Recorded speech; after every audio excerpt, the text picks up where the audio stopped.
কেমন আছেন? আশা করি যে যেখানে আছেন সবাই ভালো আছেন। আমরা দীর্ঘদিন যাবৎ অনেকটা অবরুদ্ধ হয়েছিলাম। আস্তে আস্তে আমাদের কিছুটা আলোর দেখা মানে মেলার মতো মনে হচ্ছে সিচুয়েশন। কারণ সামনের মাস বা পরের মাস এর মধ্যে হয়তো আমরা কিছুটা আলোর মুখ দেখব। তো আমরা সবাই যে যে প্রত্যাশা নিয়ে আমাদের জীবন অতিবাহিত করছি, আমাদের সবার প্রত্যাশা পূরণ হোক, সবাই সফলতার দ্বার প্রান্তে উপনীত হয়ে যায়, সফল হয়ে যায়, সেই প্রত্যাশা রেখে শুরু করছি মার্চ ফরওয়ার্ড কর্তৃক আয়োজিত আজকের আমাদের অনলাইন বাংলা সাহিত্য ক্লাসে। আজকে বাংলা সাহিত্যের ওপরে 5 নাম্বার লেকচার হবে এবং 5 নাম্বার লেকচারে আমরা বাংলা সাহিত্যের আধুনিক যুগে প্রবেশ করব।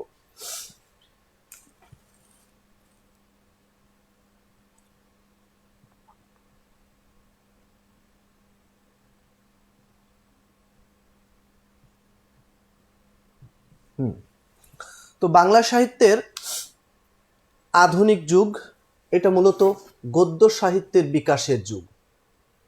আমরা বাংলা সাহিত্যের প্রাচীন মধ্যযুগে যত ধরনের সাহিত্যকর্ম পেয়েছি, যত ধারার সাহিত্য পেয়েছি, প্রত্যেকটা সাহিত্যকর্ম রচনার মূলে ছিল কবিতা। কবিতা ছাড়া অনুভূতি প্রকাশের আর কোনো হাতিয়ার আমাদের হাতে ছিল না। সেই কবিতাকে বাদ দিয়ে আধুনিক যুগে গদ্যের সৃষ্টি হলো। এই গদ্য খুব দ্রুত বিভিন্ন শাখা প্রশাখায় বিভক্ত হয়ে যায়। গল্প, নাটক, উপন্যাস, প্রবন্ধ, প্রহসন বিভিন্ন ধারায় বিভক্ত হয় এবং অল্প সময়ের মধ্যে প্রত্যেকটা শাখা সার্থক হয়ে ওঠে, কানায় কানায় পূর্ণ হয়ে ওঠে। প্রত্যেকটা শাখায় আমরা অগণিত কবি সাহিত্যিকদের সাক্ষাৎ পেয়েছি, তাদের সাহিত্যকর্ম আমাদের সামনে উপস্থাপন করেছেন। তো বাংলা সাহিত্যের আধুনিক যুগ শুরু হয়েছিল 1801 সাল থেকে।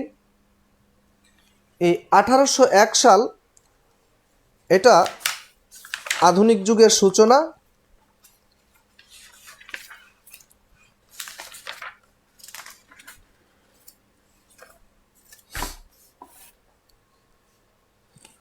আঠারোশো এক সালে আধুনিক যুগ শুরু হয়েছে। তো আধুনিক যুগ এটা 1801 সাল থেকে যেটা বলছি এটা মূলত কাগজে কলমে, কিন্তু বাস্তবে পাই আমরা ভিন্ন চিত্র। এখানে বাংলা সাহিত্যের মধ্যযুগ শুরু হয়েছিল 1201 সাল থেকে এবং এটা 1800 খ্রিস্টাব্দ পর্যন্ত চলেছে। কিন্তু মধ্যযুগের শেষ কবি ভারতচন্দ্র রায় গোনাকর, তার মৃত্যু ছিল 1760। এটা মূলত কাগজে কলমে কি হয়ে গেল, তার মৃত্যুর মধ্য দিয়ে মধ্যযুগ শেষ হয়ে গেল। কিন্তু মধ্যযুগকে আমরা টেনেছি 1800 পর্যন্ত। তার মানে এখানে একটা গ্যাপ পড়ে গেল 40 বছর। আবার 1801 সাল থেকে আধুনিক যুগের সূচনা এটা বলা হলেও বাস্তবে দেখা যায় আধুনিক যুগের বৈশিষ্ট্যপূর্ণ সাহিত্যগুলো কিন্তু আমরা শুরু থেকেই পাইনি। আধুনিক যুগের মানসম্পন্ন সাহিত্যকর্ম পেতে আমাদের অপেক্ষা করতে হয়েছে কোন পর্যন্ত? মাইকেল পর্যন্ত। তার মানে বাংলায় মাইকেলের সাহিত্যকর্ম রচনার যাত্রা শুরু হয়েছিল 1860-এর পর থেকে। তার মানে এখানে আরও একটা ব্যবধান। তাহলে মোট কত বছর হলো? 1760-এ মৃত্যু, আমরা 61 ধরলাম। 1761 থেকে 1860, এই যে 100 বছর সময়, এই সময় বাংলা সাহিত্যে আমরা বিখ্যাত সাহিত্যকর্মও পাইনি আর বিখ্যাত কোনো সাহিত্যিকও পাইনি। তো এই সময়টা বাংলা সাহিত্যের দ্বিতীয় অন্ধকার যুগ হিসাবে অভিহিত করা হয়েছে। দ্বিতীয় অন্ধকার যুগ, এটাকে আরো নামকরণ করা হয়েছে। এটা হলো অবক্ষয়ের যুগ, এটা সান্ধ্য যুগ, এটা প্রায় শূন্যতার যুগ। কে বলেছেন ক্রান্তিকাল, কে বলেছেন প্রস্তুতি পর্ব, আবার কেউ বলছেন যুগ সন্ধিক্ষণ।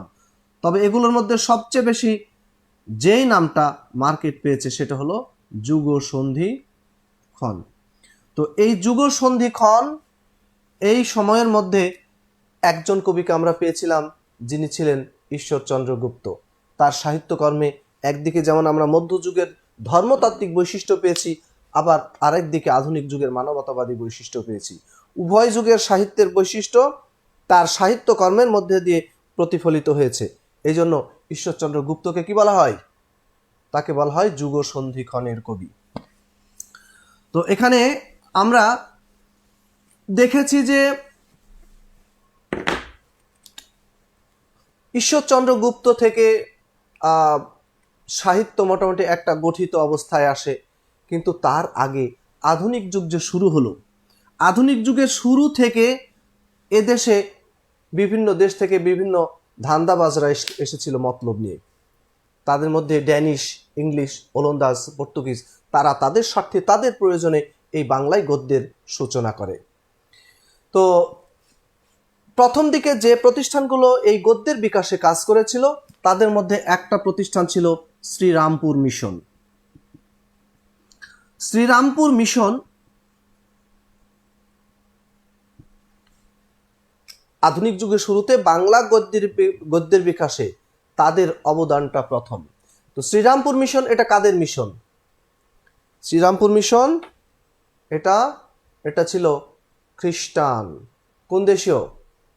ওই যে ড্যানিশ কনডেন্সড মিল্ক নাম শুনেছেন? কারা? ডেনমার্ক, যাদেরকে দিনেমার বলা হয়। তো এই ড্যানিশরা আমাদের এই বাংলায় এসেছিল মতলব নিয়ে। কি মতলব? তারা এসেছিল মূলত ধর্ম প্রচারের জন্য, খ্রিস্ট ধর্ম প্রচারের জন্য। এই বাংলায় তাদের আগমন এবং মিশন প্রতিষ্ঠিত হয়েছিল 1800, তার মানে একদম 1800 সাল। 1800 সালের 10 জানুয়ারি ড্যানিশরা এই বাংলায় আসে। এই বাংলায় যখন তারা আসলো তখন এই বাংলায় রাজত্ব ছিল কাদের? East India Company. East India Company তারাও খ্রিস্ট ধর্মাবলম্বী ছিল, কিন্তু ধর্মকর্ম নিয়ে এত মাথা ব্যথা তাদের ছিল না। দেশ পরিচালনা, ব্যবসা বাণিজ্য এগুলো নিয়েই তারা ব্যস্ত ছিল, যে কারণে ড্যানিশরা ইংলিশদের কাছ থেকে তেমন কোনো সহযোগিতা পায়নি। তবে ইংলিশদের মধ্যে থেকে এক ব্যক্তি তাদেরকে প্রত্যক্ষভাবে সহযোগিতা করেছিলেন, তিনি ছিলেন উইলিয়াম কেরি। আর উইলিয়াম কেরিকে সহযোগিতা করেছেন আরো দুজন, একজন উইলিয়াম ওয়ার্ড আর একজন জোশুয়া মার্শম্যান। এই দুজনের সহযোগিতায় উইলিয়াম কেরির প্রত্যক্ষ তত্ত্বাবধানে ড্যানিশরা এই বাংলায় মিশন প্রতিষ্ঠা করে। তাদের এই মিশনটা প্রতিষ্ঠিত হয়েছিল কোথায়? শ্রীরামপুর। শ্রীরামপুর কোথায়? এটা ছিল মূলত কলকাতা। তো কলকাতা শ্রীরামপুরে এই মিশন প্রতিষ্ঠিত হয়। শুরুতে তারা এই মিশনের নাম দিয়েছিল ব্যাপটিস্ট মিশন। প্রথম দিকে মিশনের অবস্থা ভালো ছিল না অতটা, কারণ প্রথম দিকে ওই যে শুরুতে যা হয় গরিবী অবস্থা, তো ইস্ট ইন্ডিয়া কোম্পানির তাকানোরও টাইম ছিল না। কিন্তু আস্তে আস্তে যখন তাদের কর্মপরিধি বেড়ে যায়, চোখ লাগার মতো অবস্থা হয়, তখন ইস্ট ইন্ডিয়া কোম্পানি মনে করে এটা তো আমাদের হলে ভালোই হয়। কি করলো? তাদের কাছ থেকে এটা দখল করে নিল। সেটা ছিল 1808 সাল। দখল করে নেওয়ার পর নতুন করে নামকরণ করলো শ্রীরামপুর মিশন। তাহলে শ্রীরামপুর মিশন এটা প্রতিষ্ঠিত হয়েছে কত সালে? শ্রীরামপুর মিশন প্রতিষ্ঠিত হয়েছে কত সালে? 1800 সাল 10 জানুয়ারি। এটা প্রতিষ্ঠা করেছিলেন কে? প্রতিষ্ঠাতা উইলিয়াম কেরি। আর উইলিয়াম কেরিকে সহযোগিতা করেছেন আরো দুজন, একজন হলেন উইলিয়াম ওয়ার্ড আর একজন জোশুয়া মার্শম্যান।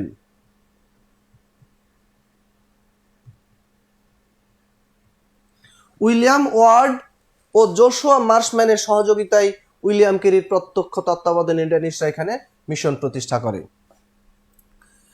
এই মিশন প্রতিষ্ঠিত হয়েছিল কি উদ্দেশ্যে? উদ্দেশ্য ছিল খ্রিস্ট ধর্ম প্রচার।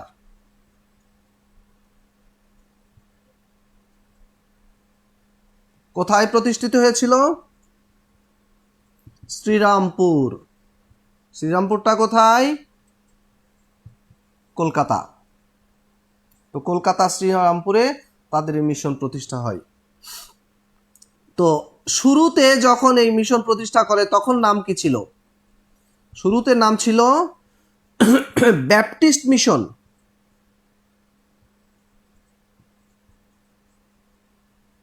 আর ইস্ট ইন্ডিয়া কোম্পানি এটা দখল করে নেয় কত সালে?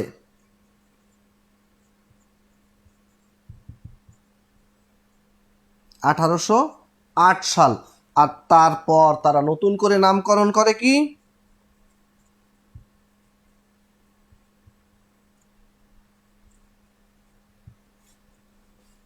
শ্রীরামপুর মিশন।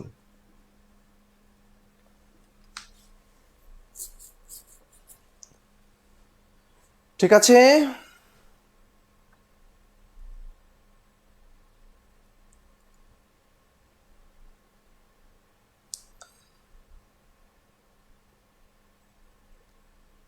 তো শ্রীরামপুরে মিশনারিরা যখন এই বাংলায় আসে, আসার সময় দেখা হয়েছে তো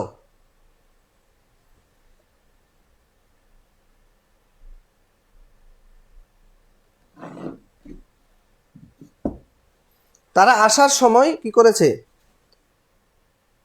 আমি আপনাদের কমেন্টস তো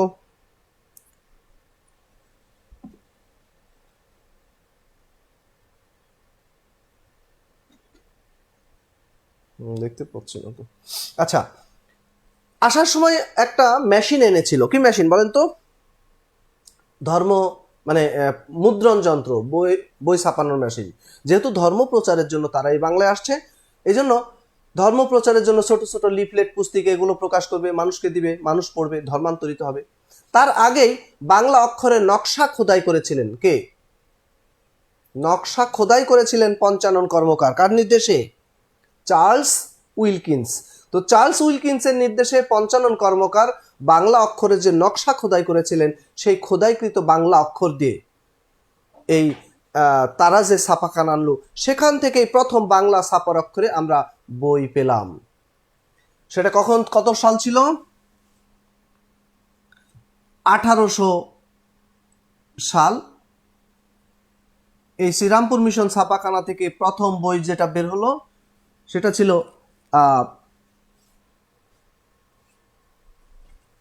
দুইটা খ্রিস্ট ধর্মে, একটা ছিল ওল্ড টেস্টামেন্ট আর একটা হলো নিউ টেস্টামেন্ট। এই নিউ টেস্টামেন্টের কিছু অংশ উইলিয়াম কেরি বাংলায় অনুবাদ করেছিলেন। ওটাকে তিনি নাম দিয়েছিলেন মঙ্গল সমাচার।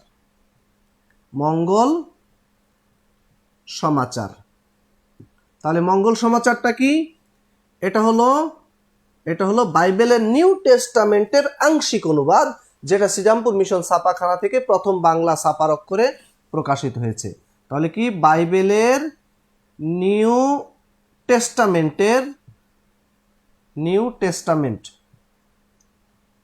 টেস্টামেন্টের আংশিক অনুবাদ। ঠিক আছে, তবে এটার সাহিত্যিক দৃষ্টিকোণ থেকে তেমন কোনো ইম্পর্টেন্স এটা ছিল না। কিন্তু পরের বছর অর্থাৎ 1801 সালে শ্রীরামপুর মিশন ছাপাখানা থেকে যে বইটা প্রকাশিত হয়েছিল ওটা ইম্পর্টেন্ট। ওটার নাম ছিল কথোপকথন। কথোপকথন। এটা ইম্পর্টেন্ট কেন?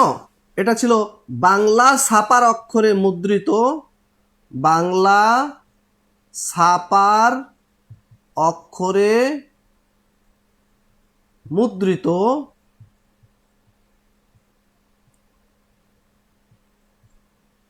প্রথম গদ্য গ্রন্থ। বোঝা যায় কিনা?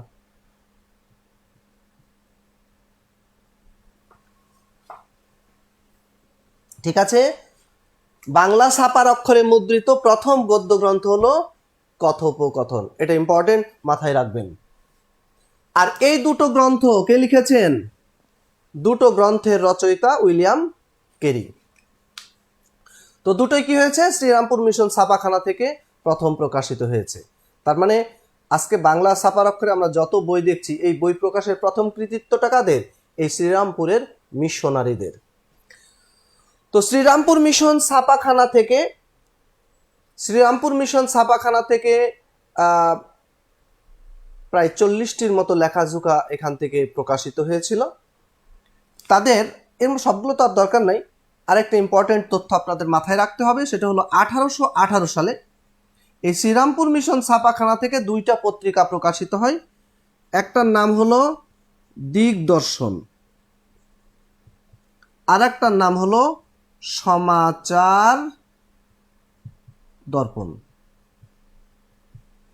দিগদর্শন এটা হলো বাংলা, আমি সংক্ষেপে লিখছি, বাংলা ছাপার অক্ষরে, ওই যে লিখেছি না বাংলা ছাপার অক্ষরে মুদ্রিত, বাংলা ছাপার অক্ষরে মুদ্রিত প্রথম সাময়িক পত্র,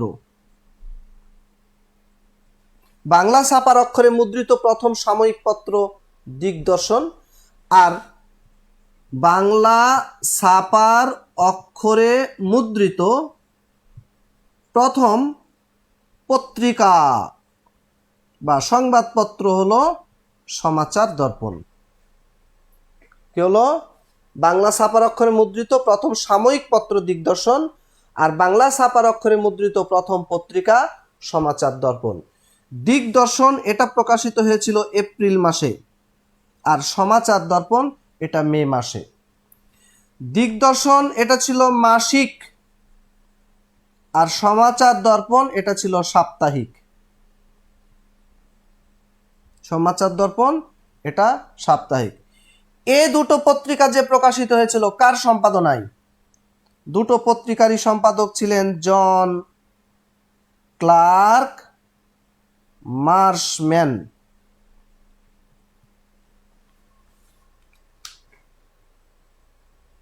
দুটো পত্রিকারই সম্পাদক ছিলেন কে? জন ক্লার্ক মার্শম্যান। দেখা যাচ্ছে কিনা আমি তো বুঝতে পারছি না।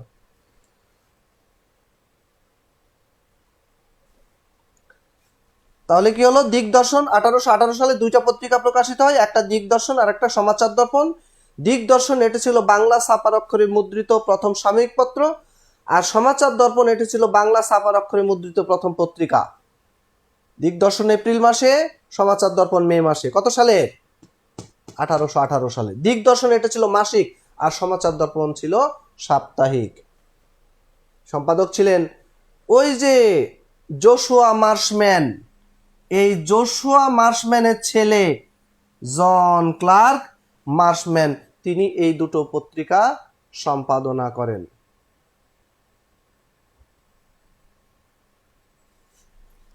আপনারা কি দেখতে পাচ্ছেন বোর্ড? ঠিক আছে। তো প্রথম অবদান রেখেছে শ্রীরামপুরের মিশনারিরা, কিন্তু বাংলা ছাপার অক্ষরে আধুনিক যুগে গদ্যের বিকাশে যেই প্রতিষ্ঠানের ভূমিকা সবচেয়ে বেশি, যাদের কারণে বাংলা গদ্য কি হয়, প্রাতিষ্ঠানিক মর্যাদা পায় এবং আনুষ্ঠানিকভাবে যাত্রা শুরু করেছিল। নিচে যাচ্ছে কি? ঠিক আছে কিনা একটু দেখেন তো।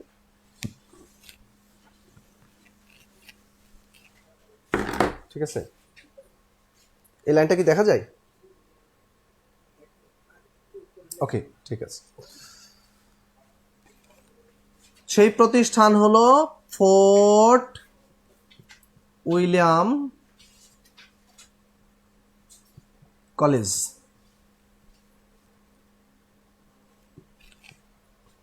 ফোর্ট উইলিয়াম কলেজ এটা কাদের প্রতিষ্ঠান ছিল? এটা ছিল ইস্ট ইন্ডিয়া কোম্পানি। আচ্ছা বলেন তো, ইস্ট ইন্ডিয়া কোম্পানি প্রথম কত সালে বাংলায় আসে? এই বাংলায় তারা এসেছিল 1608 সালে। আর তারা তো আর এমনি এমনি আসে নাই, তারাও মতলব নিয়ে এসেছিল। আর এই মতলববাজির প্রথম প্রতিফলন ঘটে 1690 সালে। বলেন 1690 সালে বাংলায় কাদের রাজত্ব ছিল?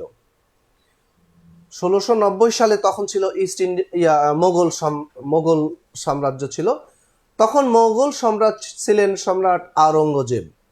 এই সম্রাট আওরঙ্গজেবের কাছ থেকে ইস্ট ইন্ডিয়া কোম্পানি কলকাতার 3টা বড় বড় গ্রাম কিনে নেয়, একটা লালবাজার, একটা সুতানুটি, একটা গোবিন্দপুর। এই 3টা গ্রাম কিনে নিয়ে তারা এখানে একটা দুর্গ গড়ে তোলে, যার নাম ফোর্ট উইলিয়াম। এরপর 1757 সালে পলাশীর আম্র কাননে যখন বাংলার স্বাধীনতা অস্তমিত হলো, বাংলা চলে গেল ব্রিটিশদের হাতে, তখন বাংলাকে তাদেরকেই শাসন করতে হবে। আর শাসন করতে হলে তাদের জনবল, লোকবল আরো বেশি প্রয়োজন হয়ে পড়লো। এখানে একটু ইয়ে করে দেন তো, ক্লাসটা একটু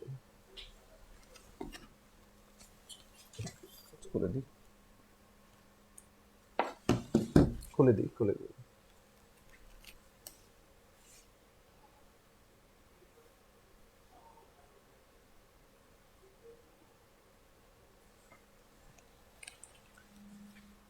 তো তারা কি করলো, এই বাংলাকে শাসন করার জন্য সেই ইংল্যান্ড থেকে নতুন নতুন কিছু ক্যাডার, বিশেষ ক্যাডার আসলো। বিসিএস কি হয়, ব্রিটিশ সিভিল সার্ভিস নাকি, নব্য সিভিলিয়ান যারা সরকারি চাকরিতে জয়েন করছিল, অতিশয় নাবালক, বয়স কত জানেন, 14 থেকে 18 বছরের মধ্যে। ওই নাবালকদেরকে বাংলায় পাঠালো, তারা নাকি বাংলাকে শাসন করবে। তো শাসন করতে হলে ন্যূনতম একটা ট্রেনিং তো লাগবে, তাই না? আর ট্রেনিং এর জন্য কোথায় যেতে হবে? ট্রেনিং এর জন্য যেতে হবে পিএটিসি। বিপিএটিসি কি হয়, Bangladesh public administration training centre, Bangladesh লোক প্রশাসন প্রশিক্ষণ কেন্দ্র। কোথায় এটা জানেন? সাভার। কি হয়, যারা বিশেষ ক্যাডার হবেন, আপনারা বিশেষ করে প্রশাসন ক্যাডারে যাবেন, তাদেরকে নিয়ে গিয়ে এখানে সাইজ করা হবে, তারপরে আস্তানায় পোস্টিং দিবে। তো ওই নব্য সিভিলিয়ানদেরকে ট্রেনিং দেওয়ার জন্য কি করলো, একটা প্রতিষ্ঠান গড়ে তুললো, যার নাম ফোর্ট উইলিয়াম কলেজ। তাহলে ফোর্ট উইলিয়াম কলেজ কি তারা আমাদের জন্য করেছে? আমাদের জন্য কিছুই করে নাই, যা করেছে সব নিজেদের স্বার্থে। আগে ছিল ফোর্ট উইলিয়াম কলেজ, হলো ভেতরে, নাম হয়ে গেল ফোর্ট উইলিয়াম কলেজ। তাহলে কলেজের নাম হলো দুর্গের নামে। দুর্গের নাম কার নামে? ইংল্যান্ডের যারা রাজা সবাই ছিলেন উইলিয়াম। তো সবাই যদি উইলিয়াম হয়, ডাকাডাকি করবে কিভাবে? এই জন্য নামের পরে লাগিয়ে দেওয়া হতো ফার্স্ট, সেকেন্ড, থার্ড, 1 2 3 4, তাই না? তো ইংল্যান্ডের রাজা উইলিয়াম থার্ড যিনি ছিলেন, তার নাম অনুসারে এই দুর্গের নামকরণ করা হয়। আর কলেজটা যেহেতু দুর্গের মধ্যে, সুতরাং কলেজের নামকরণও তার নামেই করা হয়েছিল।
ওকে, তো কি হলো, ওই নব্য সিভিলিয়ানদেরকে ট্রেনিং দেওয়ার জন্যই মূলত এই প্রতিষ্ঠানটা গড়ে তুলেছিল। তো এখানে উইলিয়াম থার্ড যিনি ছিলেন, তার নাম অনুসারে মূলত এই কলেজের নামকরণ করা হয়। এটা কোথায়, কে প্রতিষ্ঠা করেছিলেন? কলেজটা প্রতিষ্ঠা করেছিলেন মূলত তৎকালীন গভর্নর ছিলেন লর্ড ওয়েলেসলি। তিনি মূলত এই কলেজটা প্রতিষ্ঠা করেছিলেন। এটা প্রতিষ্ঠিত হয়েছিল কলকাতার কোথায়, লালবাজার। ঠিক আছে, তাহলে একটু লিখেন,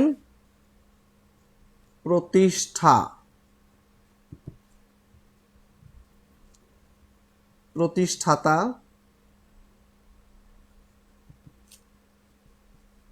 উদ্যোক্তা,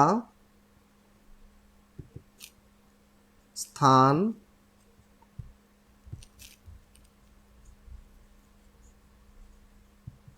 নামকরণ, উদ্দেশ্য।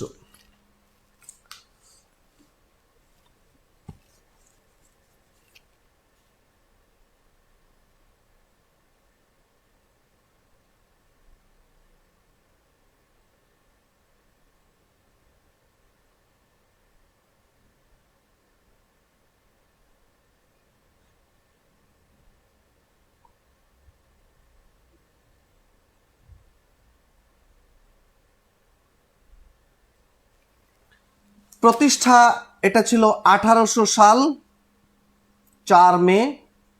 আর প্রতিষ্ঠাতা ছিলেন, তৎকালীন গভর্নর ছিলেন লর্ড ওয়েলেসলি। Lord Wellesley. উদ্যোক্তা উইলিয়াম কেরি। কোথায়? কলকাতার লালবাজার। 3টা গ্রাম তো, লালবাজার, সুতানুটি, গোবিন্দপুর। লালবাজার এলাকা যেটা, ওইখানেই কলেজটা প্রতিষ্ঠিত হয়েছিল। তাহলে কলকাতার লালবাজার। নামকরণ করা হয় ইংল্যান্ডের রাজা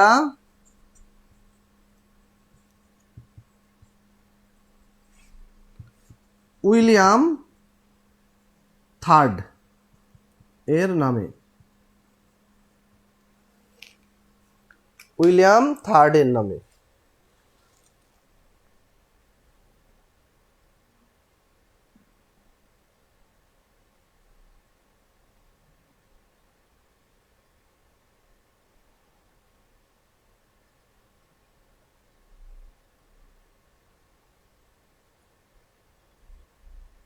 হয়েছে? আচ্ছা যাও লেখেন, উদ্দেশ্য লেখেন। দেখেন, ইস্ট ইন্ডিয়া কোম্পানির কার্য পরিচালনা করতে আসা, ইস্ট ইন্ডিয়া কোম্পানির কার্য পরিচালনা করতে আসা ইংরেজ নবীন সিভিলিয়ানদের, ইস্ট ইন্ডিয়া কোম্পানির কার্য পরিচালনা করতে আসা ইংরেজ নবীন সিভিলিয়ানদের এদেশীয়, ইস্ট ইন্ডিয়া কোম্পানির কার্য পরিচালনা করতে আসা ইংরেজ নবীন সিভিলিয়ানদের এদেশীয় ভাষা, সাহিত্য, সংস্কৃতি, শাসন প্রভৃতি শিক্ষাদানের জন্য ফোর্ট উইলিয়াম কলেজ প্রতিষ্ঠা করা হয়। ভাষা, সাহিত্য, সংস্কৃতি, শাসন প্রভৃতি শিক্ষাদানের জন্য ফোর্ট উইলিয়াম কলেজ প্রতিষ্ঠা করা হয়। ঠিক আছে? তো ফোর্ট উইলিয়াম কলেজ প্রতিষ্ঠা করার পর এই উপমহাদেশে প্রতিনিধিত্বশীল যে সমস্ত ভাষা ছিল সেগুলো সমন্বয় এখানে মোট 12টা ডিপার্টমেন্ট খোলা হয়েছিল। কয়টা? মোট 12টা ডিপার্টমেন্ট খোলা হয়েছিল। তবে শুরুতে 2টা ডিপার্টমেন্ট খোলা হয়, একটা সংস্কৃত আর একটা মারাঠি। কি কি শুরুতে? কি কি? একটা সংস্কৃত আর একটা মারাঠি। তাহলে বাংলা বিভাগ কত সালে খোলা হয়? বাংলা বিভাগ চালু কবে?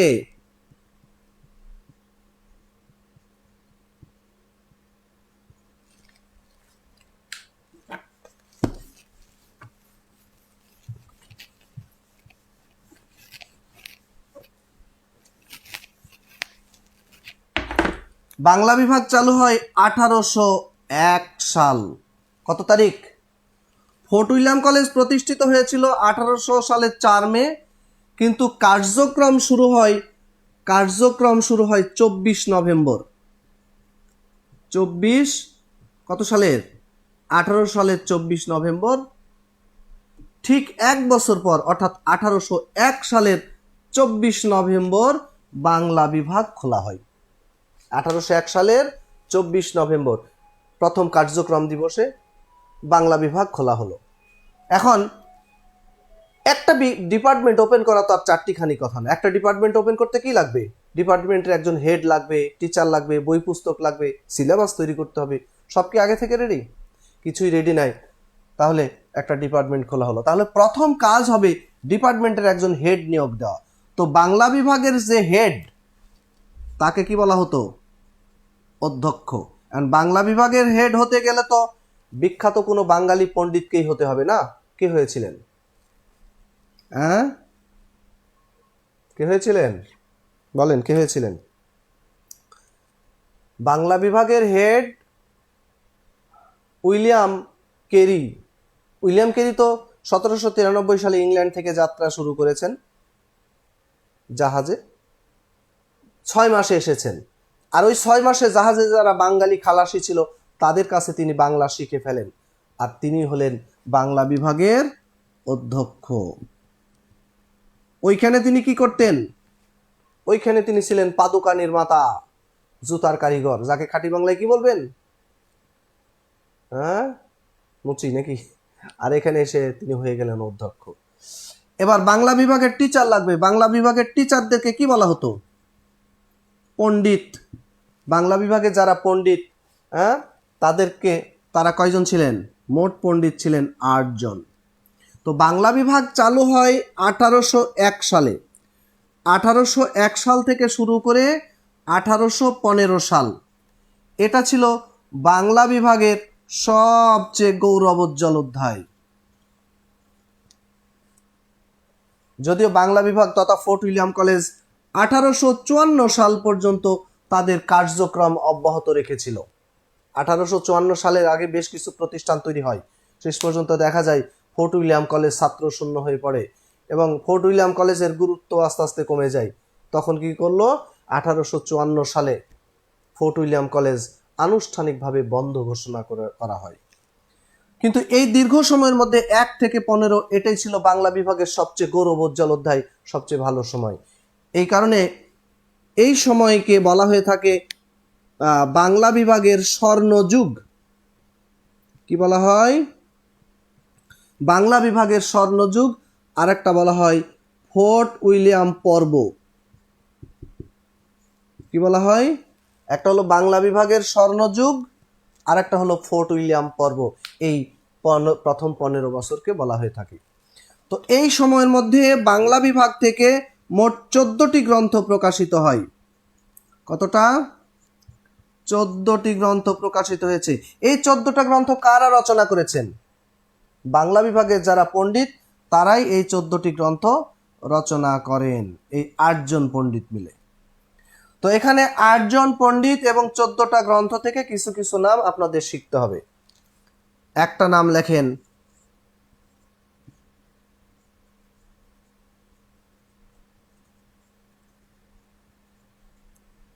ইতিহাস কথা বলে।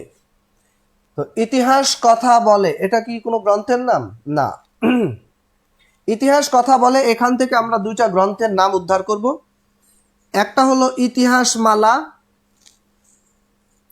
আর একটা হলো কথোপকথন। একটা ইতিহাস মালা আর একটা কথোপকথন। ইতিহাস মালা এটা 1812 সালে। ইতিহাস মালা 1812 সালে, কথোপকথন 1801 সালে। আর এই 2টা গ্রন্থ যিনি রচনা করেছেন তিনি কে? অধ্যক্ষ মহোদয় উইলিয়াম কেরি। তিনি এই 2টা গ্রন্থ রচনা করেছেন, একটা ইতিহাস মালা আর একটা কথোপকথন। এই বইটা তো চিনতে পারছেন, ওই যে কথোপকথন, ছাপার অক্ষরে মুদ্রিত প্রথম গদ্য গ্রন্থ, যেটা শ্রীরামপুর মিশন ছাপাখানা থেকে প্রকাশিত হয়েছিল। বই ছিল ফোর্ট উইলিয়াম কলেজের, মেশিন তো আর তাদের হাতে নাই, এই কারণে দৌড়াতে হতো ওদের পেছনে। আর এই কারণেই তো লোভটা লাগলো, আর কত দৌড়াদৌড়ি করব, মেশিনটাই নিয়ে আসি, নিজেদের মতো করে ব্যবহার করা যাবে, তাই না? ওদের স্বভাবই তো এটা। আর একটা নাম লিখবেন, রাম রাজার লিপি। রাম রাজার লিপি এটা কার? এটাও কারো না, এখান থেকেও আমরা আরো 2টা গ্রন্থের নাম উদ্ধার করব। একটা হলো রাজা প্রতাপাদিত্য চরিত্র, আর একটা হলো লিপিমালা। রাজা প্রতাপাদিত্য চরিত্র এটা 1801 সালে, লিপিমালা 1802 সালে। আর এই 2টা গ্রন্থ যিনি রচনা করেছেন তিনি কে? রাম বসু? হ্যাঁ, রাম বসু না, রাম বসু। তো এখানে তাহলে কাজ করেন, রামের উপরে একটা স্কয়ার দিয়ে দেন, কি হবে? স্কয়ার দিলে 2বার হয় না? হ্যাঁ, রাম বসু, তিনি এই 2টা গ্রন্থের রচয়িতা। একটা রাজা প্রতাপাদিত্য চরিত্র, যেটা তিনি রচনা করেছিলেন যশোরের রাজা যশোরের রাজা প্রতাপাদিত্যকে নিয়ে। হ্যাঁ, আর একটা হলো লিপিমালা। লিপিমালা ছিল এটা মূলত কি পত্র সংকলন, এবং বাংলা সাহিত্যের প্রথম পত্র সংকলন। এখানে একটা বিষয় দেখেন, কথোপকথন সম্পর্কে আমরা বলেছি, এটা হলো বাংলা ছাপার অক্ষরে মুদ্রিত প্রথম গদ্য গ্রন্থ। এটাও বাংলা ছাপার অক্ষরে মুদ্রিত প্রথম গদ্য গ্রন্থ, তবে একটা তবে আছে। তবে এটা কি, যদি পরীক্ষা আসে যে বাঙালি রচিত বাংলা ছাপার অক্ষরে মুদ্রিত প্রথম গদ্য গ্রন্থ কোনটি, তাহলে রাজা প্রতাপাদিত্য চরিত্র। আর বাংলা মানে বাঙালি কথাটা যদি না থাকে তাহলে কথোপকথন। ঠিক আছে, শুনেন, উইলিয়াম ক্যারি খালাসিদের কাছে বাংলা শিখে অধ্যক্ষ হয়ে গেলেন, বিশাল ব্যাপার না? হ্যাঁ,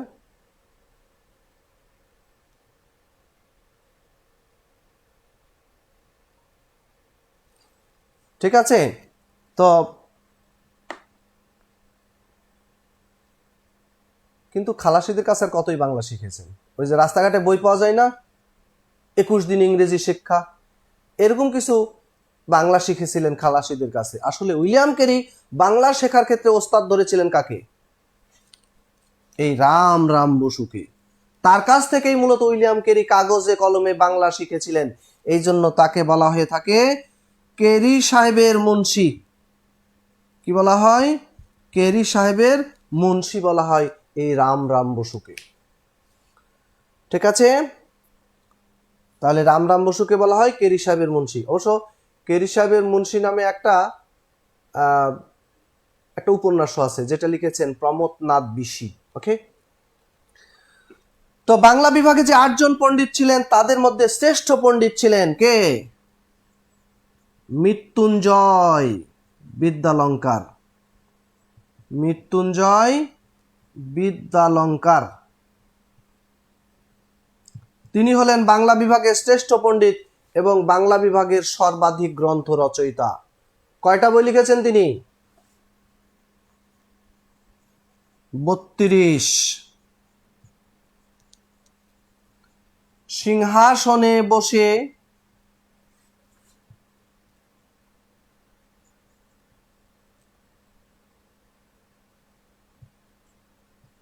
হিতোপদেশ দিও না, কারণ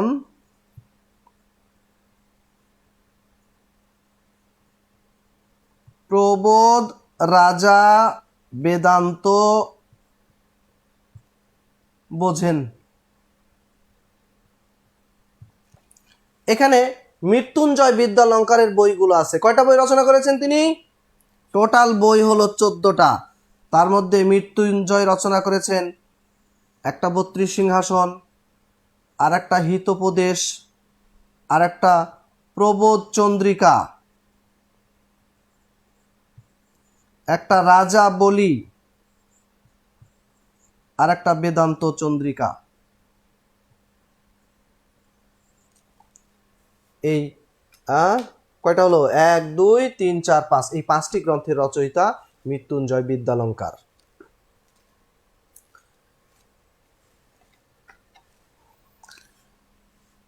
তো বাংলা বিভাগে যে 14টা বই ছিল, 14টার মধ্যে হিতোপদেশ নামেই ছিল 2টা বই। একটা লিখেছেন মৃত্যুঞ্জয় বিদ্যালঙ্কার, আর একটা লিখেছেন গোলকনাথ শর্মা। গোলকনাথ শর্মা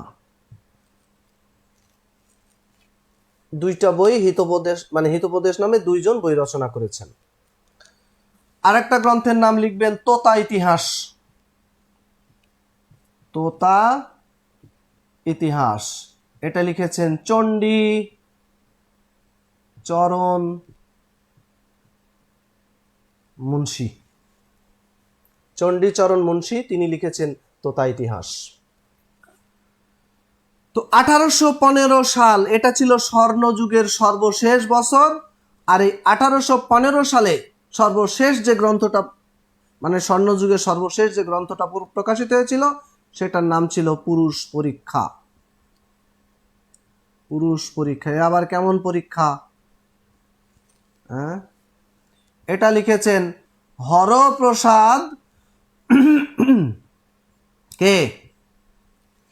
হরপ্রসাদ শাস্ত্রী। হরপ্রসাদ শাস্ত্রী না, হরপ্রসাদ শাস্ত্রীর তখন জন্ম হয়নি। হরপ্রসাদ রায়, হ্যাঁ, তিনি ছিলেন এই বাংলা বিভাগ থেকে প্রকাশিত সর্বশেষ গ্রন্থের রচয়িতা। তো মোটামুটি এই বইগুলো আমাদের একটু মাথায় রাখতে হবে। তো এই ছিল মোটামুটি ফোর্ট উইলিয়াম কলেজ সম্পর্কে আমাদের আলোচনা। ঠিক আছে,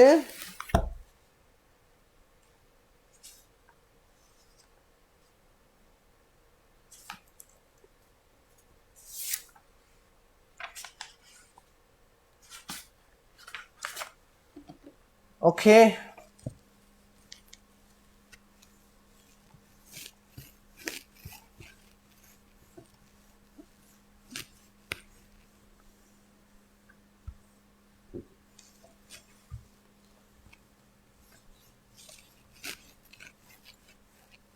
আচ্ছা, আপনাদের আমি একটা নাম্বার দিই, নাম্বারটা লেখেন।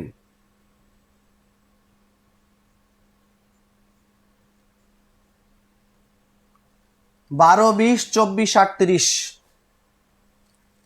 আর একটা নাম্বার লেখেন।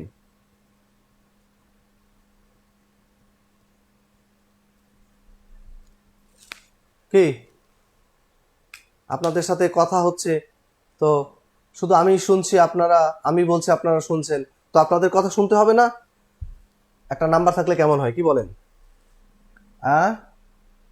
নাম্বারটা তাহলে একটু শিখে ফেলেন, বলেন। 08 12 20 24 38। কত? 12 20 24 38। আর একটা 08 59 91 73 94। কত? 59 91 73 94। বলেন, নাম্বার দুটো বলেন। 08 12 20 24 38, 08 59 91 73 94।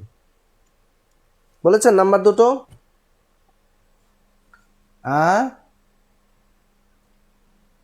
তো এই নাম্বার দুটো শিখে রাখবেন, কারণ কখন ফোন দিতে হয় না হয়, ঠিক আছে না? শোনেন, এই নাম্বার দুটো আমার না, এগুলো, এই নাম্বার দুটো কতগুলো মরা মানুষের নাম্বার। এই নাম্বারে ফোন দিয়ে জিজ্ঞেস করবেন এসেছিলেন কবে, আর এই নাম্বারে ফোন দিয়ে জিজ্ঞেস করবেন চলে গেছেন একবার, বলেও গেলেন না। হ্যাঁ, দুইজন মরা মানুষের, মানে মরা মানুষের দুইটা নাম্বার। এখানে নাম্বারটা কার লিখে রাখেন? নাম্বারটা হলো গুপ্তবিদ্যা মধুচন্দ্র। কার? এটা হলো গুপ্তবিদ্যা মধুচন্দ্রের নাম্বার। চিনেন নাকি? কে? গুপ্ত হলো ঈশ্বরচন্দ্র গুপ্ত, আর বিদ্যাসাগর।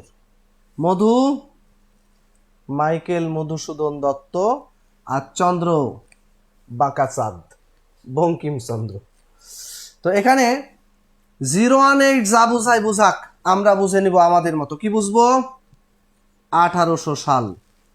উপরের দুটো ডিজিট জন্ম, নিচের দুটো মৃত্যু। ঈশ্বরচন্দ্র গুপ্তের জন্ম হয়েছিল কবে?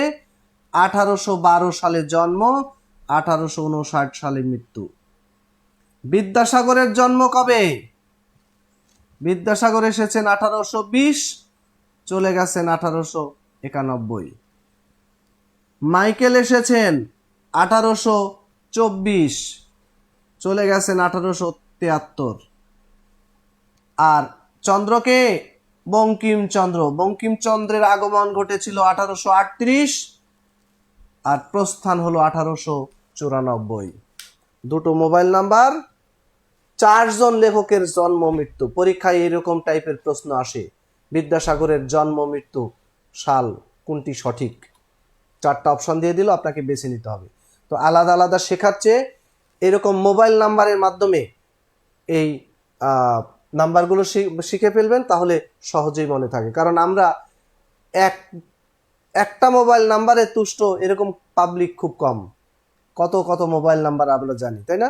ব্যবহার করি। আবার কতজনের মোবাইল নাম্বার মনে থাকে?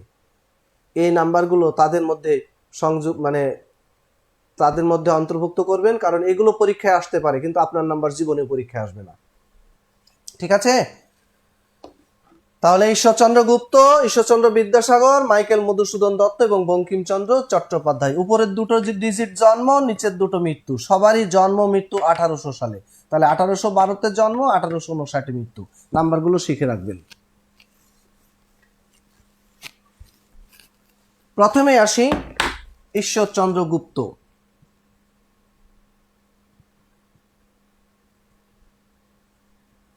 ঈশ্বরচন্দ্র গুপ্ত কি বলা হয় তাকে?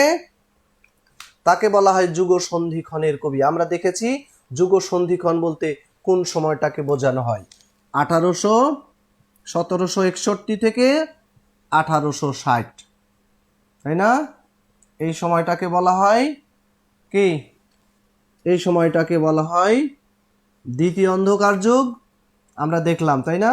তারপরে অবক্ষয়ের যুগ, সান্ধ্য যুগ, তারপরে ক্রান্তিকাল, প্রস্তুতি পর্ব এবং যুগ সন্ধিক্ষণ।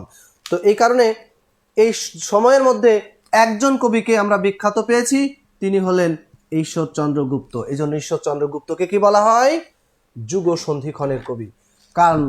কারণ তার সাহিত্যের মধ্যে আমরা মধ্যযুগ এবং আধুনিক যুগ, দুই যুগের সাহিত্যের বৈশিষ্ট্যই পেয়েছি।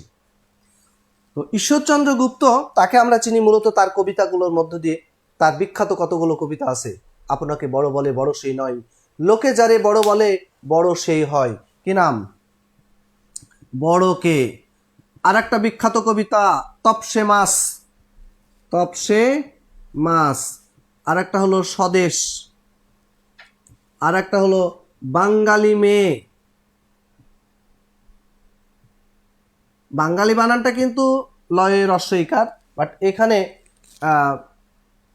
কবিতায় যেহেতু দীর্ঘইকার আছে, এটা লেখেন বাঙালি মেয়ে। তারপরে নীলকর, এগুলো তার এক একটা বিখ্যাত কবিতা। নীলকর নামেই বলে দিচ্ছে কি নিয়ে লেখা? নীল চাষিদের ওপর নীলকরদের অত্যাচারের কাহিনী। তবে কবিতায় তিনি কিছুটা মানে ব্যঙ্গ করে লিখেছেন, যেটা তিনি মহারানী ভিক্টোরিয়াকে সম্বোধন করে লিখেছিলেন। কয়েকটা চরণ ছিল এরকম যে, তুমি মা কল্পতরু, আমরা সব পোষা গরু, শিখিনি শিং বাঁকানো, কেবল খাবো খোল বিচালি ঘাস, যেন রাঙ্গা আমলা তুলে মামলা গামলা ভাঙ্গে না। আমরা ভুসি খেলেই খুশি হব, ঘুষি খেলে বাঁচবো না। বেশ রসরসিকতা করে বলেছেন, তো যে কারণে রিয়াকশনটা কম হয়েছে। কিন্তু একই বিষয় নিয়ে নাটক লিখেছিলেন কে? দীনবন্ধু মিত্র, যে নাটক নিয়ে দেশব্যাপী তোলপাড় শুরু হয়ে গিয়েছিল। এবং ইংরেজ নীলকরদের অত্যাচারও কিন্তু এই নাটকের কারণেই অনেকটা বন্ধ হয়ে গিয়েছিল। তো ঈশ্বরচন্দ্র গুপ্তের এই যে কবিতাগুলো, আর একটা কবিতা আছে আনারস, হ্যাঁ, এই কবিতাগুলো প্রথম দিকে তো তিনি বিভিন্ন পত্রিকায় প্রকাশ করেছেন, পরবর্তীতে এগুলোকে তিনি একটা গ্রন্থে সংকলন করেছিলেন, যেটার নাম হলো প্রবোধ প্রভাকর। তাহলে প্রবোধ প্রভাকরটা কি? এটা হলো তার নিজস্ব কবিতার সংকলন গ্রন্থ। নিজস্ব কবিতার সংকলন গ্রন্থ, এটা হলো প্রবোধ প্রভাকর। আরেকটা গ্রন্থ আছে হিত প্রভাকর, এটা গদ্যে পদ্যে রচিত গল্প। গদ্যে পদ্যে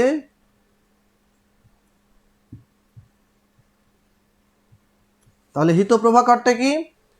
প্রবোধ প্রভাকর হলো নিজস্ব কবিতার সংকলন গ্রন্থ, আর হিত প্রভাকর এটা গদ্যে পদ্যে রচিত গল্প।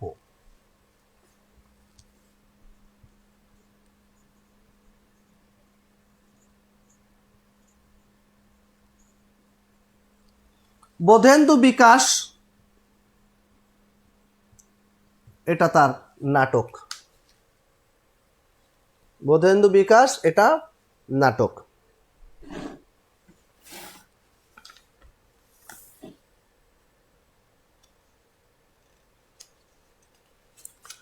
হয়েছে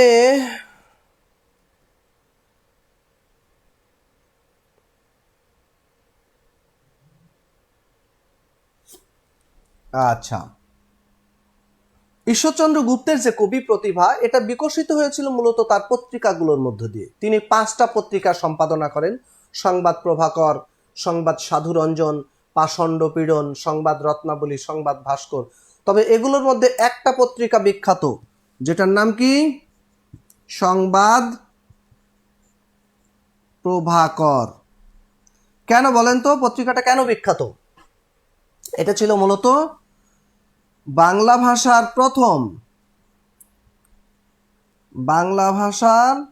প্রথম দৈনিক পত্রিকা। বাংলা ভাষার প্রথম দৈনিক পত্রিকা ছিল সংবাদ প্রভাকর। তবে শুরুতে এটা দৈনিক ছিল না। এটা প্রথম প্রকাশিত হয়েছিল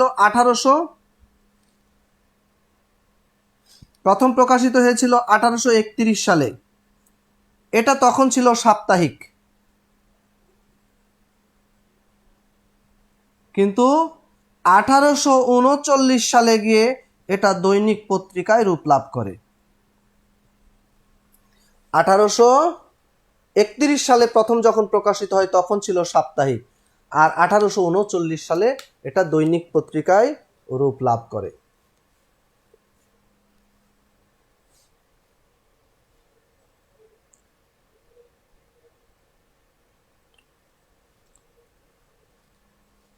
হয়েছে? তো ঈশ্বরচন্দ্র গুপ্ত, তাকে বাংলা সাহিত্যের স্ববিরোধী কবি বলা হয়ে থাকে। কি বলা হয় তাকে? স্ববিরোধী কবি।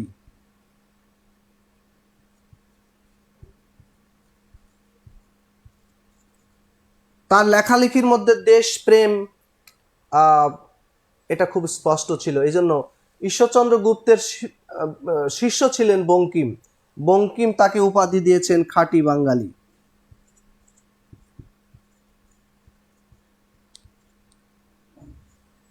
তাকে বলেছেন খাঁটি বাঙালি। তিনি লেখার মধ্যে, তার লেখালেখিতে গভীরে খুব কম যেতেন। চোখের সামনে যা দেখতেন সেটাই তিনি ব্যঙ্গ বিদ্রূপের মাধ্যমে ফুটিয়ে তুলতেন। এই জন্য বঙ্কিম তাকে একটা কথা বলেছেন তার সম্পর্কে, যে এত বড় প্রতিভা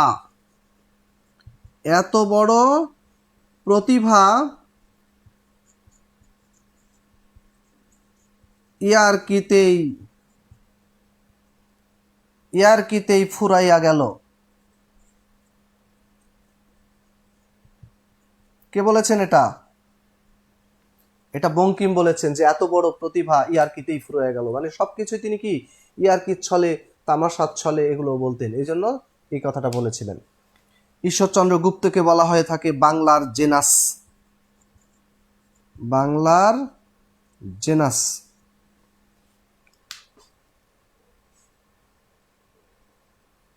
দেখেছেন?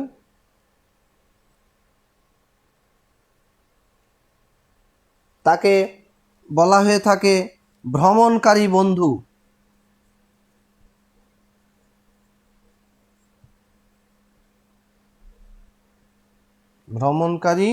বন্ধু। এইসব নামে তিনি পরিচিত।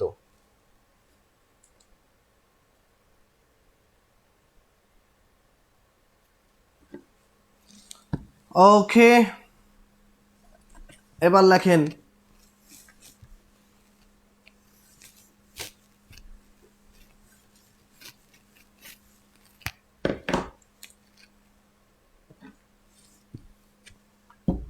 বিদ্যাসাগর।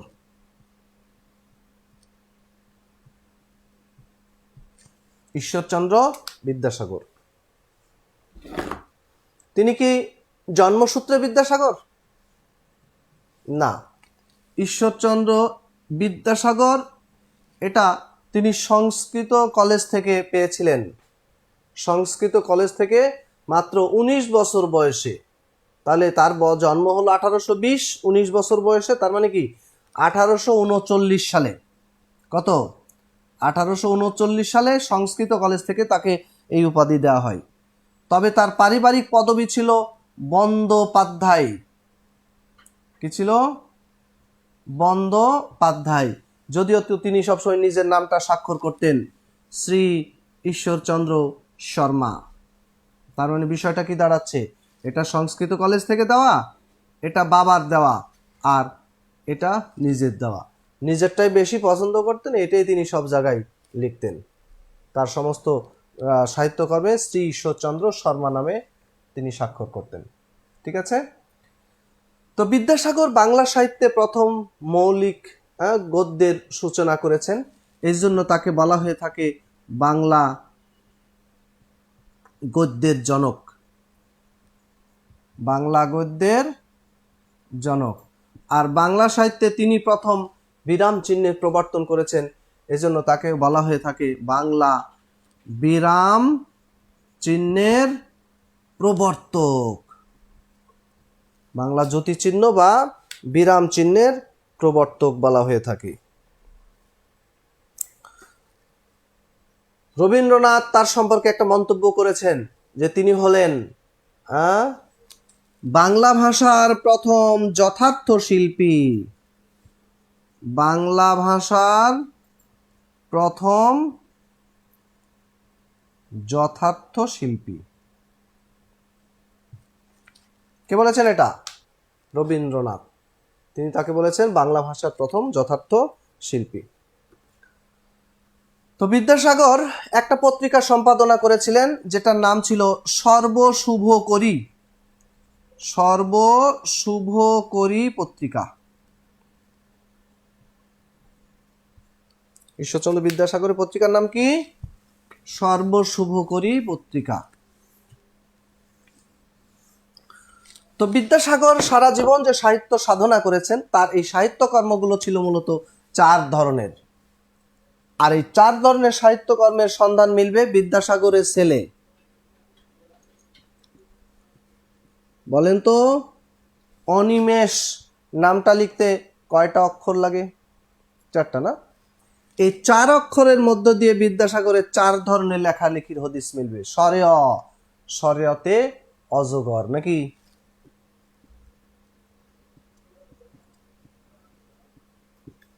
অনুবাদ, নতে নামহীন বা বেনামী রচনা, মতে মৌলিক রচনা, শতে শিশুতোষ রচনা। এই হলো বিদ্যাসাগরের 4 ধরনের সাহিত্যকর্ম।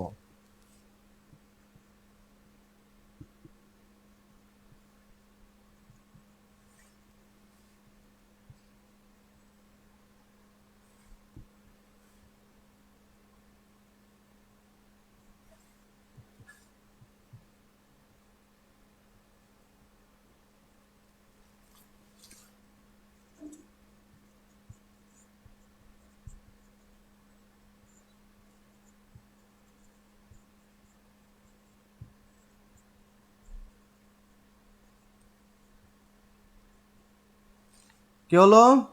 বেতাল ভ্রান্তি কথার কারণে বাঙ্গালার ইতিহাসে শকুন্তলা ও সীতার বনবাস হলো। এই চরণটার মধ্যে আমরা বিদ্যাসাগরের অনুদিত গ্রন্থগুলোর নাম পাবো। কি আছে দেখি? বেতাল হবে বেতাল পঞ্চবিংশতি। ভ্রান্তি কি হবে?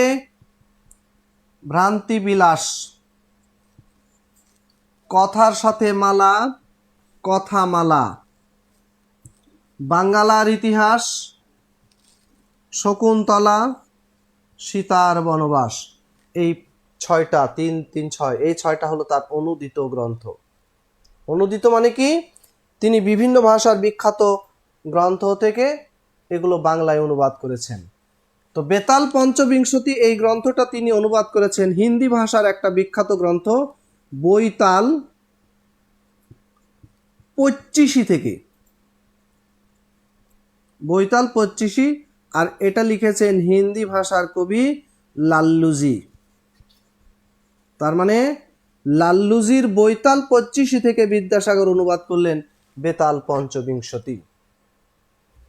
লাল্লুজির বৈতাল 25 থেকে তিনি অনুবাদ করেন বেতাল পঞ্চবিংশতি। বেতাল পঞ্চবিংশতি এটা বিদ্যাসাগরের প্রথম প্রকাশিত গ্রন্থ। এটা প্রকাশিত হয়েছে 1847 সালে।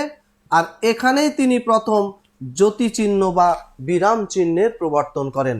তাহলে প্রশ্ন যদি আসে যে বাংলা বিরাম চিহ্নের প্রবর্তন করা হয় কত সালে? 1847 সালে। ভ্রান্তিবিলাস এই গ্রন্থটা তিনি অনুবাদ করেছেন উইলিয়াম শেক্সপিয়ারের বিখ্যাত নাটক Comedy of Errors. Comedy of Errors কার লেখা? William Shakespeare. উইলিয়াম শেক্সপিয়ারের কমেডি অফ এরর্স থেকে ভ্রান্তিবিলাস। কথামালা এই গ্রন্থটা অনুবাদ করেছেন, ঈশপের নাম শুনেছেন? ঈশপ কে ছিলেন? ঈশপ কে ছিলেন? বিখ্যাত গ্রিক গল্পাকার ছিলেন। ওই যে ছোটদের নীতি উপদেশমূলক অনেক গ্রন্থের তিনি প্রণেতা। সেই ঈশপের ফেবলস থেকে, ঈশপের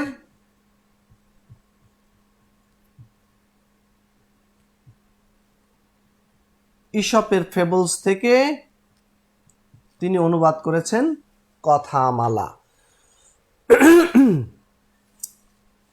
বাঙ্গালার ইতিহাস এটা তিনি অনুবাদ করেছেন History of Bengal. History of Bengal এটা হলো, এটা কার? ওই যে দিগদর্শন সমাচার দর্পণের সম্পাদককে,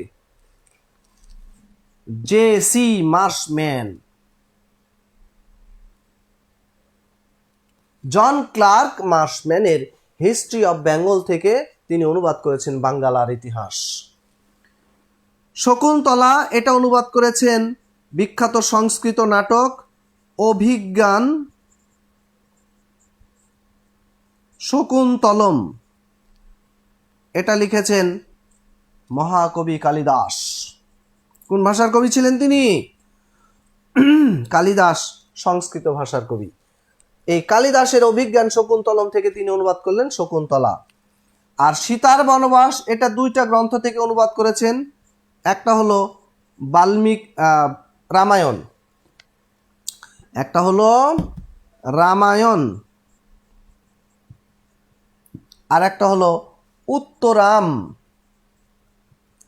উত্তরাম চরিত নাটক। তাহলে রামায়ণকে লিখেছেন, রামায়ণ লিখেছেন বাল্মীকি, আর উত্তরাঞ্চরিত নাটক লিখেছেন ভবভূতি। তাহলে বাল্মীকির রামায়ণ মানে রামায়ণে যে অংশে সীতার বনবাসের প্রসঙ্গ আছে সেইটুক, আর ভবভূতির উত্তরাঞ্চরিত নাটকের যে অংশে এই প্রসঙ্গ আছে সেইটুকুই তিনি এখানে নিয়ে রচনা করেছেন সীতার বনবাস। ঠিক আছে, তাহলে বিদ্যাসাগরের অনুদিত গ্রন্থ কি কি পেলাম? বেতাল পঞ্চবিংশতি, ভ্রান্তিবিলাস, কথামালা, বাঙ্গালার ইতিহাস, শকুন্তলা, সীতার বনবাস। এবং এগুলো কার কোন গ্রন্থ থেকে অনুদিত হয়েছে আমরা সেটা জানলাম। শোনেন, বিদ্যাসাগরের সময়ে তৎকালীন হিন্দু সমাজে একটা ভয়াবহ প্রথা চালু ছিল। কি প্রথা?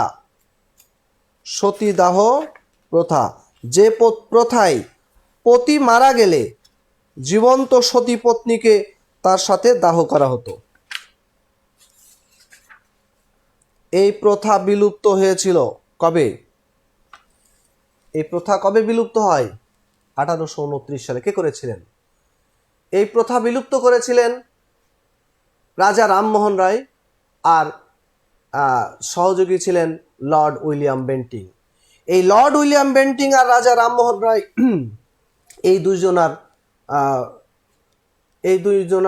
দুইজনে মিলে কি করেছেন?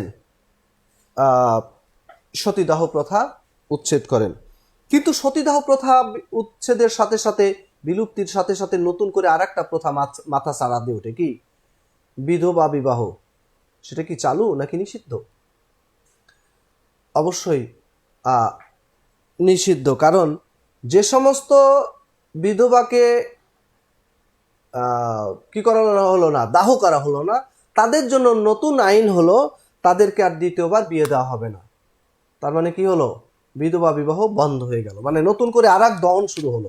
আগে ছিল দেহের দহন, এখন শুরু হলো মনের দহন। কারণ তখন বাল্য বিবাহ ছিল। 8 বছর 10 বছর বয়সে বিয়ে যেত, আর বিয়ে হতো ওই 90 বছরের যুবকের সাথে, বুঝতেই পারছেন। কয়েকদিন যেতে না যেতে ওই পটল বাবু পটল তুলতে গিয়ে পটল তুলে ফেলে। এখন এই বেচারার কি হবে? 1000 বছর বেঁচে থাকলেও আর পতির মুখ দেখা যাবে না। কি ভয়াবহ অবস্থা। আবার এগুলো ছিল তাদের কাছে ধর্মীয় অনুশাসন। ওই যে সতী পত্নীকে যে দাহ করা হতো, এটা ছিল তাদের কাছে চরম পুণ্যের কাজ। আর বিধবাকে বিয়ে দিলে কি হবে? পাপ হবে, পাপ। এগুলো ছিল তাদের কাছে পাপ পুণ্যের বিষয়। কিন্তু ঈশ্বরচন্দ্র বিদ্যাসাগর তিনি অনেক সমাজ সংস্কারমূলক আন্দোলনের সাথে জড়িত ছিলেন। তিনি দেখেছিলেন এগুলো আসলে ধর্ম নয়, ধর্মের নামে অধর্ম, এগুলো কুসংস্কার, সমাজ থেকে এগুলোকে নির্মূল করা দরকার। তখন তিনি কি করলেন? এগুলোর বিরুদ্ধে আন্দোলন শুরু করলেন। কিন্তু আন্দোলন করবেন কার বিরুদ্ধে? ধর্মীয় অনুশাসনের বিরুদ্ধে। তাহলে ধর্মের বিরুদ্ধে আন্দোলন করলে ধর্মের যারা হর্তাকর্তা তারা কি এমনি এমনি ছেড়ে দেবে? তাহলে আন্দোলনের প্রক্রিয়া কি হবে? হরতাল, মিছিল, মিটিং, অবরোধ, অনশন। কি করলেন? অস্ত্র ধারণ করলেন, কলম, শুরু করলেন লেখালেখি। যদিও তাকে এখানে যথেষ্ট বেগ পেতে হয়েছিল। এর আগে আমরা যেমন দেখেছিলাম যে রাজা রামমোহন রায় তিনি যখন সতীদাহ প্রথার বিরুদ্ধে লেখালেখি করছিলেন, রাজা রামমোহন রায় আর ওই যে বাংলা বিভাগের পণ্ডিত মৃত্যুঞ্জয়, দেখবেন দুইজনের মধ্যে তর্ক বিতর্কমূলক কিছু লেখালেখি আছে। রাজা রামমোহন রায় সতীদাহ প্রথার বিরুদ্ধে প্রথম গ্রন্থ লিখলেন বেদান্ত গ্রন্থ, আক্রমণে মৃত্যুঞ্জয় লিখলেন বেদান্ত চন্দ্রিকা। রাজা রামমোহন রায় লিখলেন বেদান্ত সার, আক্রমণে মৃত্যুঞ্জয় লিখলেন প্রবোধ চন্দ্রিকা।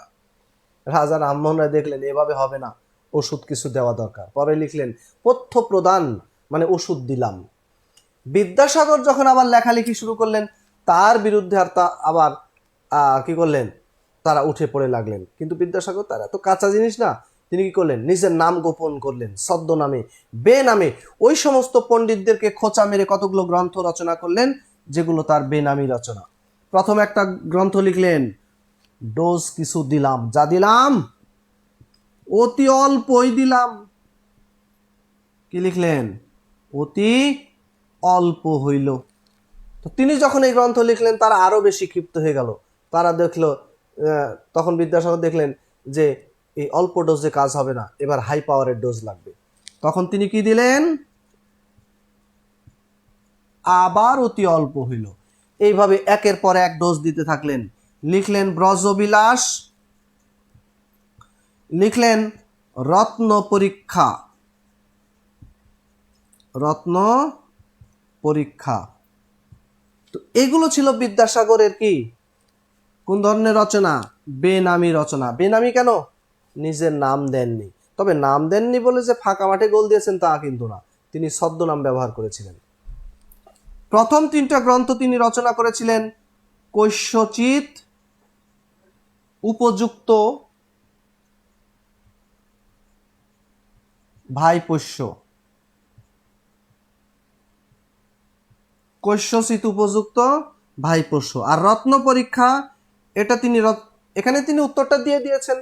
তারা তো প্রশ্ন করবে না কার এত বড় বুকের পাটা, এই জন্য উত্তরটা দিয়ে দিলেন কি? কৈশ্যচিত মানে কোনো একজন উপযুক্ত, ভাইপোষ্য মানে হলো ভাতিজা, মানে তোমরা আমার চাচা, তোমার কোন একজন ভাতিজাই লিখেছে, এবার খুঁজতে থাকো। আর রত্ন পরীক্ষা এটা তিনি প্রকাশ করেছেন কৈশ্যচিত, উপযুক্ত, ভাইপো সহচরস্য। ভাতিজাও না, কে? ভাতিজার সহচর, অ্যাসিস্ট্যান্ট। তো এগুলো হলো বিদ্যাসাগরের ছদ্মনাম।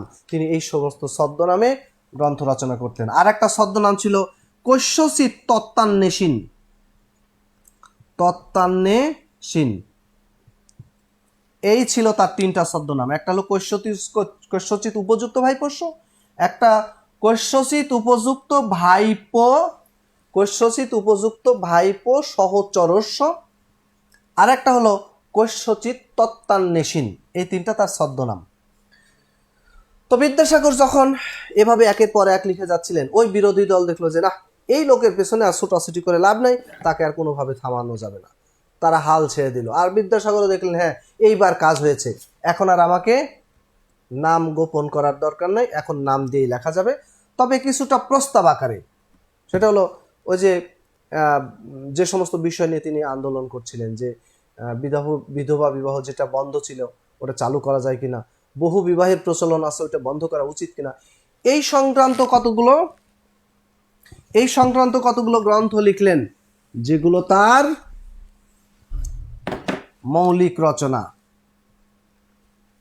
প্রথম একটি গ্রন্থ লিখলেন বিধবা বিবাহ।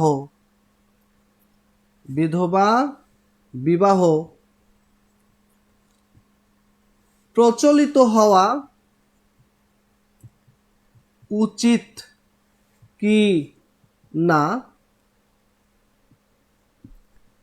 এতদ বিষয়ক প্রস্তাব। বিধবা বিবাহ প্রচলিত হওয়া উচিত কিনা এতদ বিষয়ক প্রস্তাব। বিদ্যাসাগর এই বইটা প্রকাশ করেছিলেন 1855 সালে। তার আগে থেকেই তো তিনি আন্দোলন করে আসছেন। আন্দোলন করে আসলেন, বই রচনা করলেন, কিন্তু আশানুরূপ কোনো সাড়া পাচ্ছিলেন না। অর্থাৎ বিধবাকে বিয়ে করতে কেউ এগিয়ে আসে না। তিনি দেখলেন যে কেন বিধবাকে বিয়ে করতে এগিয়ে আসে না। নিশ্চয় ইচ্ছা থাকলেও কেউ সাহস পাচ্ছে না। কারণ কি? কারণ বিধবাকে বিয়ে করা এটি ধর্মীয় আইনে নিষেধ। সেই জন্য তিনি কি করলেন? ব্রিটিশদের সাথে দৌড়ঝাঁপ করে একটা আইন পাশ করিয়ে নিলেন, যে আইনের নাম বিধবা বিবাহ আইন। কত সালে? পরের বছর 1856 সালে। কিন্তু 1856 সালের পর একে একে 14টি বছর কেটে গেল, কেউ কথা রাখেনি, কেউ এগিয়ে আসেনি বিধবাকে বিয়ে করবে। শেষ পর্যন্ত কি করা? মনের দুঃখে কষ্টে নিজেই নাকি নিজের ছেলেকে বিধবার সাথে বিয়ে দিয়ে তার আন্দোলনের যে সার্থকতা সেটা তিনি ঘুচালেন। যদিও তার আগেই তার এক বন্ধুর ছেলে, তাকে বিধবার সাথে বিয়ে দেওয়া হয়েছিল। আরেকটা গ্রন্থের নাম লিখবেন বহু বিবাহ রহিত হওয়া উচিত কিনা। রহিত হওয়া উচিত কিনা এতদ বিষয়ক বিচার। বহু বিবাহ প্রচলিত না, কিন্তু রহিত, রহিত হওয়া উচিত কিনা এতদ বিষয়ক বিচার। আর একটা গ্রন্থের নাম লিখবেন প্রভাবতী সম্ভাষণ। প্রভাবতী সম্ভাষণ এটা হলো বাংলা সাহিত্যের প্রথম মৌলিক গদ্য গ্রন্থ। প্রথম মৌলিক গদ্য গ্রন্থ। আরেকটা কথা লিখে রাখেন, প্রথম শোকগাথা। বাংলা সাহিত্যের প্রথম শোকগাথা। আরেকটা নাম লিখেন বিদ্যাসাগর চরিত।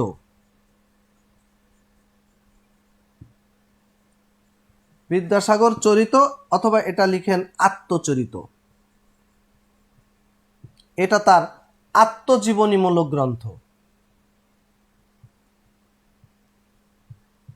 ঠিক আছে, আত্মজীবনীমূলক গ্রন্থ। আর একটা গ্রন্থের নাম লিখবেন ব্যাকরণ কৌমুদী। ব্যাকরণ কৌমুদী এটা বিদ্যাসাগর প্রণীত বাংলা ব্যাকরণ। তাহলে বিদ্যাসাগর প্রণীত বাংলা ব্যাকরণের নাম হলো ব্যাকরণ কৌমুদী। এগুলো ছিল বিদ্যাসাগরের কি মৌলিক গ্রন্থ। এরপর তিনি রচনা করেছেন কতগুলো শিশুতোষ গ্রন্থ, যেটা বাংলা সাহিত্যে অনেক বড় প্রভাব রয়েছে। একটা লেখেন বর্ণ পরিচয়। বর্ণ পরিচয় এটা 1855 সালে ক্লাসিক মর্যাদা পায়। ক্লাসিক মর্যাদা লাভ করে। আরেকটা লেখেন কথামালা। কথামালা যদিও একবার লিখেছেন, তাই না? কথামালা এটা অনুবাদ হলেও মূলত শিশুতোষ। ঠিক আছে, ওই যে ঈশপের ফেবলসের অনুবাদ, যেটা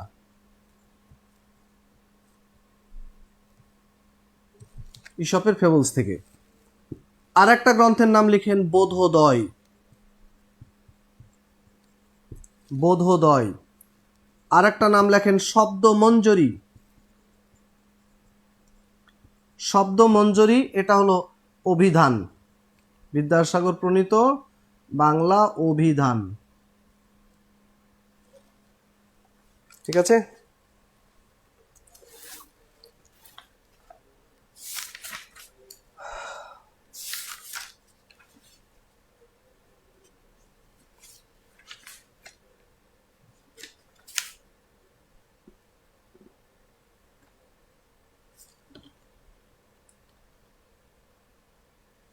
তাহলে আজকে এই পর্যন্ত থাকলো। আর যে সমস্ত সাহিত্যিকের নাম এখানে আছে, যে তথ্যগুলো আছে এখানে একটু দেখে নেওয়ার চেষ্টা করবেন।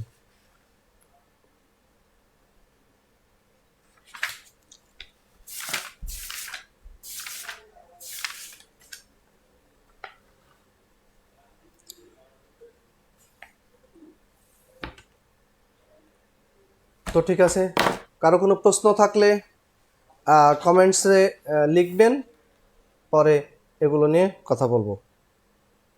তো আজকে এই পর্যন্ত থাকলো। সবাই ভালো থাকবেন, সুস্থ থাকবেন, আর যা আলোচনা করেছি এগুলো একটু মনোযোগ সহকারে দেখার চেষ্টা করবেন। ওকে, আসসালামু আলাইকুম।